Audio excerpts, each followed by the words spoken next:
ನಾನು ನಿಮ್ಮ ಪ್ರೀತಿಯ ಶ್ರೀಶಂಕರ ಅಂಕನಸಟ್ಟಿಪುರ. ಇಂದು ಕೂಡ ಹೊಸದೊಂದು ಕವಿತೆಯನ್ನು ತಮ್ಮ ಮುಂದೆ ಸಾದರಪಡಿಸ್ತಿದ್ದೀನಿ. ಕವಿತೆಯ ಶೀರ್ಷಿಕೆ ಅಜ್ಜಿ ಪ್ರೀತಿ ಎಂದರೆ ಹಾಗೆ. ಅಂದೆಲ್ಲ ಅಜ್ಜಿಯರು ಮೊಮ್ಮಕ್ಕಳ ಮಗ್ಗುಳಲ್ಲಿ ಮಲಗಿಸಿಕೊಂಡು ಕಾಗೆ ಗುಬ್ಬಚ್ಚಿಗಳ ಕತೆ ಹೇಳುತ್ತಾ ತಲೆ ನೇವರಿಸಿ ನಿದ್ದೆ ಮಾಡಿಸ್ತಿದ್ದರು. ತಲೆ ದೆಸಲಿನ ಪಕ್ಕದಲ್ಲಿ ಕುಟಾಣಿ ಇಟ್ಟುಕೊಂಡು ಗೋಟು ಅಡಕೆಯ ಕುಟ್ಟಿ ವಿಳ್ಳೆದೆಲೆಯ ಜೊತೆ ಇಂಕ್ರ ಸುಣ್ಣವ ಸವರಿ ಎರಡಿಕೆಯ ಬಾಯೊಳಗಿಟ್ಟು ಚಪ್ಪರಿಸಿಬಿಟ್ಟರೆ ಜೊಲ್ಲು ದವಡಿಗೆ ಜಾರಿದರೂ ಮಾತಾಡೋದನ್ನು ಮಾತ್ರ ನಮ್ಮ ಅಜ್ಜಿಯರು ನಿಲ್ಲಿಸ್ತಿರ್ಲಿಲ್ಲ. ಅಜ್ಜಿಯರು ಯಾರ ಮನೆಗಾದರೂ ನೆಂಟಸ್ತನಕ್ಕೆ ಹೋಗಿಬಿಟ್ರೆ ಸಾಕು, ಆ ಮನೆಯಲ್ಲಿ ಹಬ್ಬವೋ ಹಬ್ಬ. ಒಂದು ಸಂತೆಯೇ ಅವರೊಟ್ಟಿಗೆ ಸಾಗುತ್ತಿತ್ತು.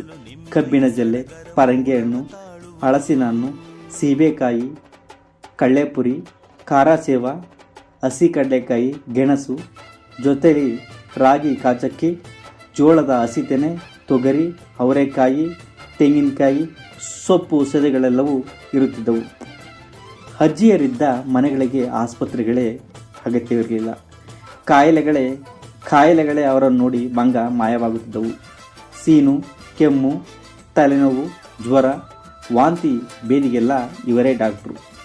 ಇವರು ಮಾಡಿಕೊಟ್ಟ ಕಷಾಯಗಳೇ ಮದ್ದು.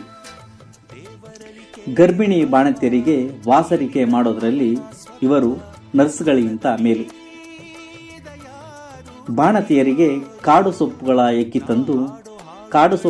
ಎಕ್ಕಿ ತಂದು ತಿಳಿಸಾರು ಮಾಡಿಸಿ ಕುಡಿಸ್ಬಿಟ್ರೆ ಮರುದಿನವೇ ಬಾಣತಿಯರು ಎದ್ದು ಓಡಾಡುತ್ತಿದ್ದರು.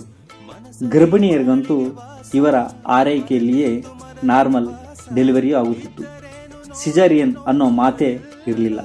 ಹೀಗೆ ಅಜ್ಜಿಯರೆಂದರೆ ವೈದ್ಯ ದಾದಿಯರಿಗಿಂತ ಮಿಗಿಲಾಗಿದ್ದರು. ಅಜ್ಜಿಯರು ಇದ್ದ ಮನೆಗಳಿಗೆ ಕ್ಯಾಮರಾ ಕಣ್ಣುಗಳು ಬೇಕಿರಲಿಲ್ಲ. ಇವರ ಕಣ್ ತಪ್ಪಿಸಿ ಮನೆಗಳಲ್ಲಿ ಇರುವೆಗಳಿರಲಿ, ಬೀದಿಲಿ ಹೊಸಬರು ತಿರುಗಾಡೋ ಥರ ಇರಲಿಲ್ಲ. ಎರಡ ಕೂಸು ನೀನು ನಿನ್ನ ಊರ್ಲಿ ನೋಡೇ ಇಲ್ವಲ್ಲ ಅಂದ್ಬಿಟ್ರೆ ಸಾಕು, ಆ ಮಾತಿಗೇನೆ ಯಾಪಾಡೆ ದೀರ್ನಾದರೂ ಸರಿ ಊರಿಂದಲೇ ಪೇರಿ ಕಿತ್ತು ಬಿಡುತ್ತಿದ್ದ. ಅಜ್ಜಿಯರೆಂದರೆ ಪೊಲೀಸರಿದ್ದಂತೆ. ಅಂತಹ ಅಜ್ಜಿಯರು ಈಗೀಗ ಕಡೆಗಣನೆಗೆ ಒಳಗಾಗುತ್ತಿದ್ದಾರೆ. ಮೊಮ್ಮಕ್ಕಳ ಪ್ರೀತಿ ಇಲ್ಲದೆ ಸೊರಗುತ್ತಿದ್ದಾರೆ. ಈಗಿನ ಪೀಳಿಗೆಯ ಮಕ್ಕಳಿಗೆ ಅವರ ಪ್ರೀತಿ ಮತ್ತು ಮಹತ್ವವು ಎರಡೂ ತಿಳಿಯುತ್ತಿಲ್ಲ. ಇರಲಿ ಬಿಡಿ. ಅನುಭವದ ಕಾಶಿನಾಥ ಅಜ್ಜಿಯ ಲೇಹಕ್ಕೆ ಮುನ್ನುಡಿಯೇ ಬರೆದಿದ್ದರು. ಅಜ್ಜಿ ಲೇಹ ಎಂದರೆ ಹುಡುಗರು ಇಂದಿಗೂ ಕಣ್ಣು ಬೇರಿಸಿಕೊಳ್ಳುವರು. ಈಗಲೂ ಅಜ್ಜಿಯರೆಂದರೆ ಗಟ್ಟಿಮುಟ್ಟು. ಆ ಕಾರಣಕ್ಕಾಗಿಯೇ ಅಜ್ಜಿ ಮನೆಗಳ ಊಟಕ್ಕೆ ಬಲು ಬೇಡಿಕೆ. ಅಜ್ಜಿ ಹೆಸರಿನಲ್ಲಿಯೇ ಪಟ್ಟಣಗಳಲ್ಲಿ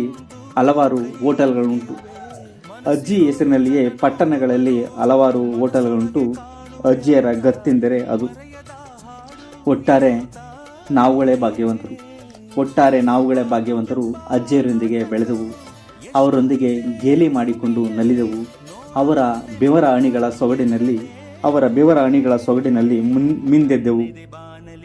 ಅದಕ್ಕೆ ಇರಬೇಕು ನಾವೆಲ್ಲ ಇಷ್ಟು ಪ್ರಬುದ್ಧರಾಗಿರೋದು. ಏನೇ ಆಗಲಿ ಅಜ್ಜಿಯರಿಗೆ ನಾವುಗಳು ಆಶ್ರಯವಾಗೋಣ. ಅವರ ಕತೆಗಳಿಗಿಷ್ಟು ಕಿವಿಗೊಡೋಣ. ಬನ್ನಿ. ಎಲ್ರಿಗೂ ಧನ್ಯವಾದಗಳು. ಈ ಕವಿತೆಯ ವಿಡಿಯೋ ಮತ್ತು ಫೋಟೋ ಎಡಿಟ್ ರಾಧಾ ಬ್ಯಾಡಮುಡ್ಲೂರವರು, ಸಾಕಾರ ರೇಷ್ಮೆ ಹೊತ್ತುವಳ್ಳಿ, ನಂದಿನಿ ಮಲ್ಲು.